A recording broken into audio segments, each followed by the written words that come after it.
Hello and welcome, everyone. This is Financing Philadelphia's Future with Councilmember Derek Green. This is a live question and answer session about creating a Philadelphia public bank.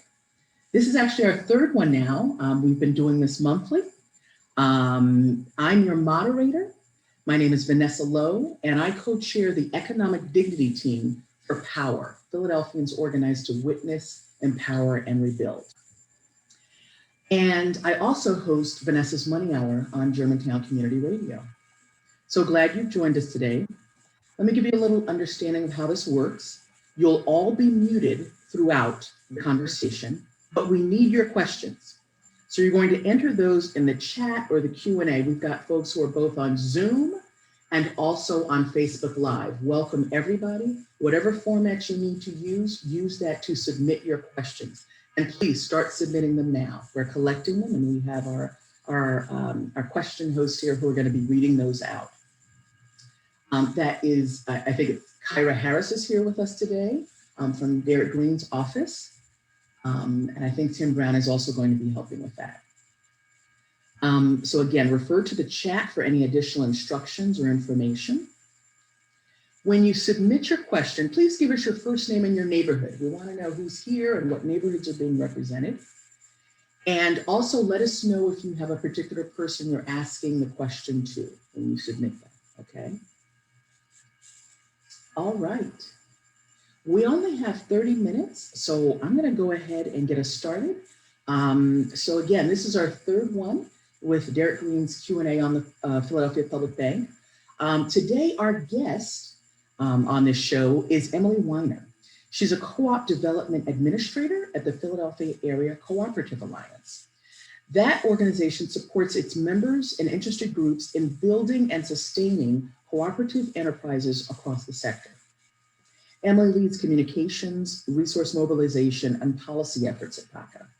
She believes in building economies rooted in solidarity and care, and is excited to share what a public bank could do for Philly's existing, emergent, and future cooperatives. Welcome, Emily. Say hello to the audience. Hi, everyone. Emily here, she, her pronouns, and so happy to be with y'all. Thank you. I'll also add that my dear friend Emily was the sort of amazing person who helped to raise funds that ended up in the creation of the South Philly Co-op that is now active, right? It's open, 2031 South Juniper Street. See you there. There you go. All right, we might dig a little bit out of her on that. And of course, we have Councilmember Derek Green. Councilmember is serving his second term as City Council member at large. Councilmember Green has a background in banking and a deep commitment to sustainable economic development, particularly for Philly's Black and Brown neighborhoods. He chairs the committees on finance and disabilities. His top legislative priority is the establishment of a Philadelphia public bank. All right, I'll just let you know, if you're not seeing the screen clearly, I know some people may be on their phone because they're so eager to participate. Set your screen for speaker view using the icon at the top right of your screen. And what that will do is whoever's speaking, that person will show up on your screen more clearly. I already gave you the instructions about entering the questions in the chat or your Q&A box.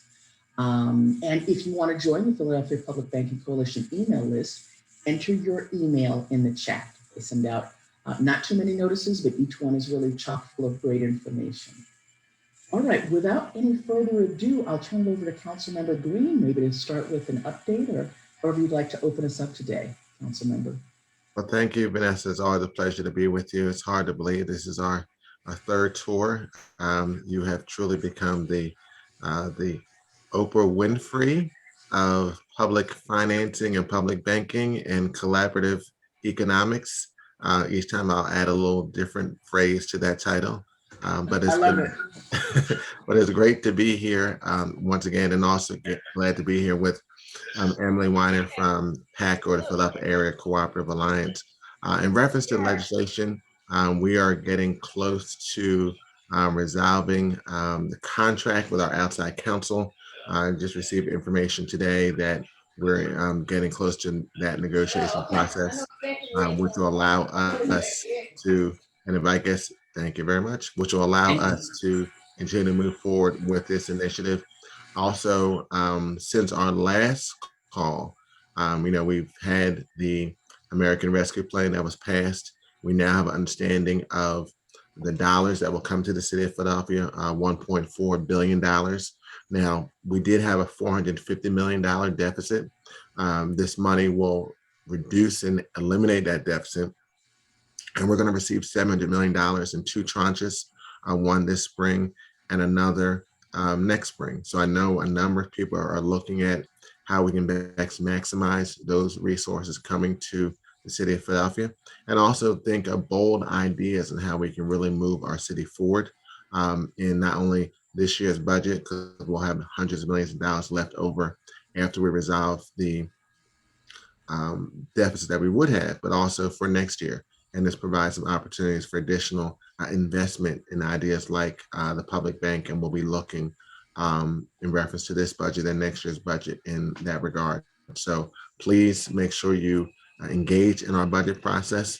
Our budget hearings start on May 3rd, which is Monday, and we'll have a very engaged budget process. And I think it's incumbent upon everyone to provide your thoughts regarding public banking, as well as other ideas, because I think it's important that, as the dollars that are coming to us from the federal government, these are dollars that come from all of us, from our tax dollars, and we need to use those dollars as productive and as creative as possible as we try to move our city forward.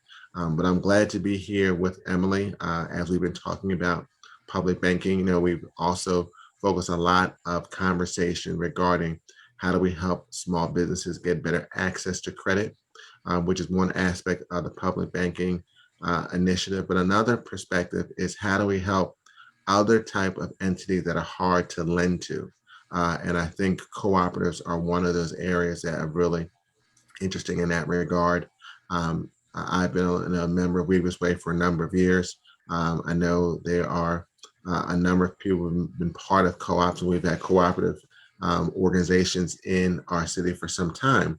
The challenge in a co-op and helping co-ops to grow is different, but also similar to some of the issues we've talked in the past regarding small businesses that have, especially small businesses owned by people of color who may have not had access to credit or any credit enhancement. For a cooperative, you don't have one true owner. You have a group of people who are owners. And for those entities being able to grow and provide more goods and services, having an entity like a public bank that can provide a credit enhancement makes it easier to lend to. And I think that will help grow not only the existing co-ops in our city to grow and take on additional locations, but also provide assistance to other community members in our city that also want to create a co-op in their own neighborhood. Thanks for that opening. It's a great segue to Emily. Let's hear your opening words and maybe sort of tie in some of what Councilmember Green talked about to your experience opening that South Philly bank, that South Philly co-op, excuse me. Yeah, absolutely. Thanks so much for the question, and Councilmember Green for your opening remarks. Such a joy to be with y'all today. So I'll ground folks who may be a touch less familiar with really what a co-op is in the first place. A co-op is, we think of it as two things in one. There's this association of people who have a common interest, a common need, and there's the actual enterprise. There's the entity that exists that is jointly owned and democratically controlled. Co-ops are guided by 7 different principles internationally. I'll point y'all to a link in the chat in a moment. But they have different ownership structures. We could be talking about a worker-owned co-op in which workers themselves of the business, of the enterprise, collectively own the business. And they might, if it's a larger enterprise, they might elect their own representation to make certain decisions, things like that. So workers can be owners, individual consumers can be owners. We see this a lot in, again, food co-ops are a really common model of a type of cooperative that is owned by people who are or could be shoppers or consumers of the enterprise. Electricity or other utilities co-ops are another good example of that. And then we also see ownership structures in cooperatives where businesses themselves are owners, right? For a shared services cooperative or a producer cooperative, different farms that are incorporated differently coming together to say, hey, let's market our products together and have more, more goods to bring to market collectively and lower some of our shared costs. So we see that happen a lot in more, lower margin industries. And then of course we have housing co-ops, and housing co-ops are, jointly owned, democratically governed by their residents. So I'll tie in, Vanessa, I'll take your cue to tie in what some of Councilmember Green was naming with some of my experience, how I originally came to co-ops through my volunteerism with South Philly Food Co-op. And sort of tie in this sense of co-ops do face very particular financing challenges, right? We know, and this group of course has been doing a phenomenal job talking about the various systemic barriers that Black and Brown and working class and immigrant communities face in accessing capital to launch businesses. Take all of those challenges and then also compound them when you're talking about a group of people coming together, and there maybe is no one person who has collateral to front so that the group can get a loan. And running credit checks with 20 different people trying to own an enterprise together. It's, there are few and far between lenders that are really equipped to do it and do it well. And then that's still layered on the challenges with our financial infrastructure as it stands. So I know I'll share one talking point briefly, that with a consumer cooperative like South Philly Food Co-op, when we're starting up, in a grocery store that doesn't exist yet, in the absence of being a really large corporation with lots of extra liquid cash lying around, what the power of the cooperative model is in the association of people, right? South Philly Food Co-op had well over 1,400 households who were members and who were bought into the business at the time when it opened. And still the task of actually finding other financing, other institutional financing, was enormous. In some, the member owner households contributed well over half of that $1.3 million capital campaign. And institutions were still, and in many ways through no fault of their own, right? Just within systems that they are navigating, and certain risk portfolio needs. We can talk a lot about risk. Some institutional lenders were just having trouble conceptualizing how to even lend to a group like this. And so we say we've got to have more creative and flexible and interesting capitalization and financing options, especially for an enterprise where the market is telling us it's here. The market is telling us this business, this enterprise is wanted. These are goods and services the community wants. I'm sorry we don't fit into your formula perfectly, but what else can we do? So more to say, I'll leave that there. Thank you, Emily. Yeah, we might come back to some of that, but I want to open it up for the public questions that we might be getting. Kyra, are there any questions yet? Let's give us one. And real quick, Vanessa, before Kyra goes to a question, Emily did a great job of showing the diversity of co-ops. And, we've had cooperative economic organizations for a long period of time.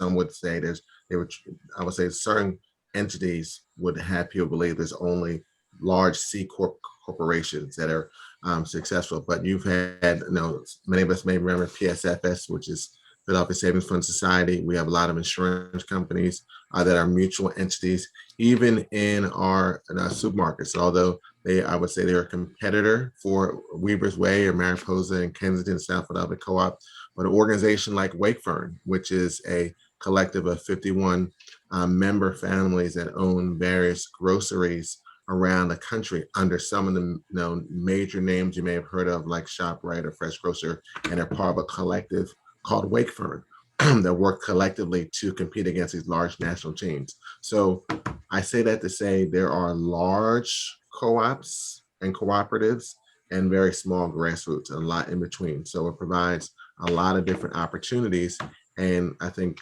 it provides the ability for us to look at how we can grow them in our city, because there's been a long history both locally and nationally.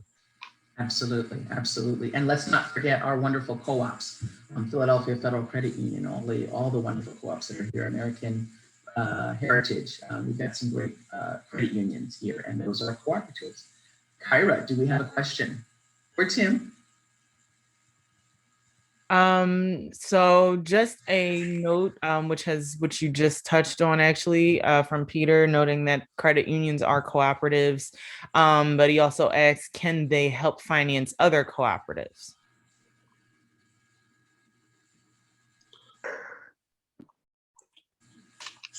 Juicy, juicy. This is a great question. This is a fantastic question. And it's a loaded one. It is a really loaded one. So credit unions are financial cooperatives, right? They're that member-owned structure where the users of the financial entity do actually govern it, right? Members of of a credit union can vote for its leadership, et cetera, et cetera. Credit unions are still, registered as banks where they have, and they're dealing with their own externalities, and have some limitations, or maybe instructed on their limitations given like a whole overall risk portfolio in terms of how creatively they can lend. I think they are maybe more amenable than many institutions to lending to other cooperatives. And it really, we have found, does not plug the gap, right?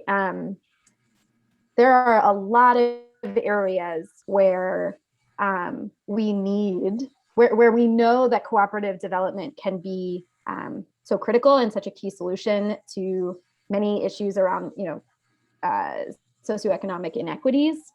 We at PACA don't do co-ops because they're cute. We do co-ops as a tool for racial and economic justice, right? And to actually build wealth in marginalized communities, and shift community control over resources to those communities. So for us, I think, I know I'm going a touch macro here, but it paints a bigger picture of the capital gaps and where we're seeing them. Cooperative development can be a really big tool in business preservation. And I would say in two key areas. One is, some of us may know, we are facing the silver tsunami, meaning business owners aging, getting older. Very few business owners actually have succession plans, especially small businesses, 20 to 100 employees, of like, what's going to happen to their business. We're at risk of just losing those enterprises. Is there an opportunity to actually just sell that business to the workers of the enterprise? So we are working on this right now here at PACO's, a retail store, a cleaning business. So that's one area where business, or one strategy for business preservation. Another strategy, though, is also, as I was mentioning earlier, really building out some purchasing or shared services cooperatives in those thin margin industries, right? Thin margin industries that have had an especially tough time in the pandemic, coming out of this moment. We're talking about early childhood education providers, corner store owners, right? We at PAC are working with groups of those businesses, both types, right now to say, hey, is there a way that we can come together and lower our costs and do some like shared purchasing or shared services? And even the development of that sort of purchasing cooperative or shared services cooperative takes time. Time is money. All those sorts of like pre-development costs of like writing your bylaws. How are we going to make decisions together? It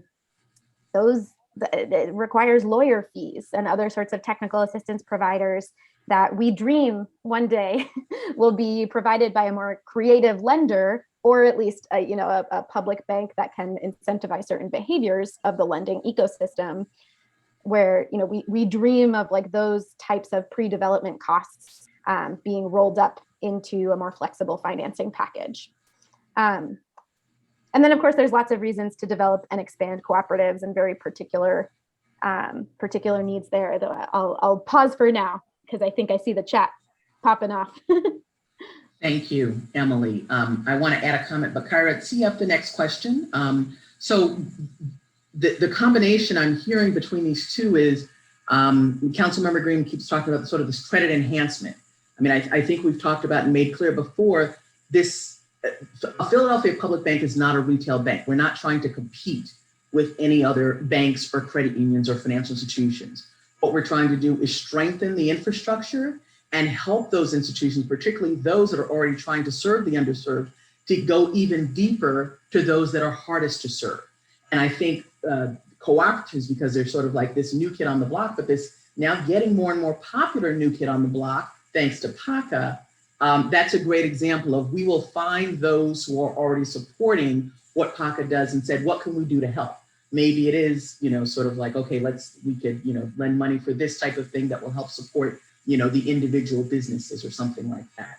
Councilman, am I on the right track there with how I'm saying that? Absolutely. And the really quick, because I want to get to some of the questions. Not only are cooperatives hard to lend to, but when you heard Emily talk about this whole silver tsunami and traditional small businesses that are, a individual entrepreneur that she opened a business and now she wants to retire and she's got employees and wants to transfer the business to those employees, that employee stock ownership concept or cooperative that Emily's talking about, that's also hard to lend to because there may be a mismatch between the building that houses that business and the ability to transfer that property and the assets of the business to the employees who may not have the resources to do that. And that's an opportunity where a public bank could also step in reference to that credit enhancement, enabling for that group of employees to take over that business through the great work that PAC is doing and also using the public bank as a credit enhancement. Ira, I'm going to ask a question in just a second. Anybody who's interested in learning about an amazing model, look up Common Seed Fund based out of the Boston area. They lent to a privately owned window company when the company, he shut the doors because none of the sons or anybody wanted to take it over. And a CDFI, Common Seed, went in and helped the employees who are mostly Black and brown to buy that business. Kyra, give us a question. Okay, we did have a question from Lisa asking about how Philly's public bank would be governed. For those, I guess, who are just joining us for the first time this week, if we could just give maybe a brief overview. We don't want to, belabor that too much because we want to get to some of the other questions before our time is up, but briefly explaining how a public bank would be governed. And I'll jump in real quick. The legislation creates an initial framework for the governance of a public bank. Looking for people that have that background, financial services, but also commitments for certain areas like housing and other type of empowerment within our city. And we'll look at possibly changing some of that language as we go through the legislative process. But the board of a public bank will be a combination of those who've been engaged in, I would say, community empowerment, but also having a financial background that can help make the organization viable going forward. Kyra, next question. Okay, great. Scott Christner asked, what is the financial need overall for 5 years? I don't know if he's referring to the need as far as PACA is concerned. Emily, did you want to take that one? Oh, wow. Yes, happy to. I mean, if anyone on the line wants to give PACA like $1 million a year, that sounds fantastic. So if that's the nature of the question, delightful. More truly, I think the financial need, capital needs of cooperatives, emergent, expanding cooperatives is huge. We are compiling some of our PACA's member census data from last year, so it's not completely finalized, and I may have more specific numbers to share soon.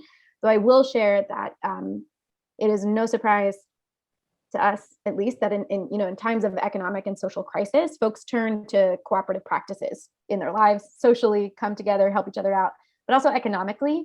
And PACA, as a small and mighty staff, has received just an overwhelming number of requests for technical assistance of groups looking to create cooperatives, convert an existing enterprise to a cooperative structure, more than we've ever seen in our history over the past year. I'd say on average, we're getting 1 to 3 requests per week.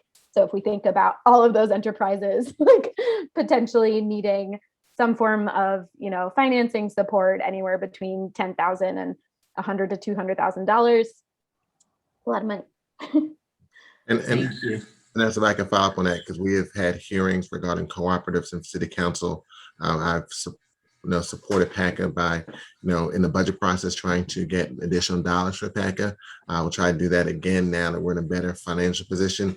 I know Susan Wendell asked questions about how the public could get engaged in the budget process. And I know Kyra included information on the budget hearings.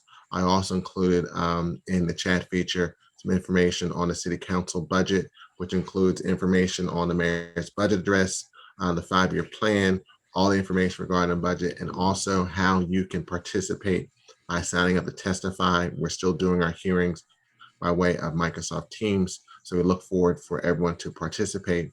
And then also, in case Scott was also asking about the overall need for 5 years for the public bank, that's something we're continuing to investigate as we go through the legislative process. We're also looking to put together a business plan and trying to identify what the type of seed capital will be needed regarding the public bank going forward. And that's part of our process. That's also why, we're engaging with outside counsel in order to do that.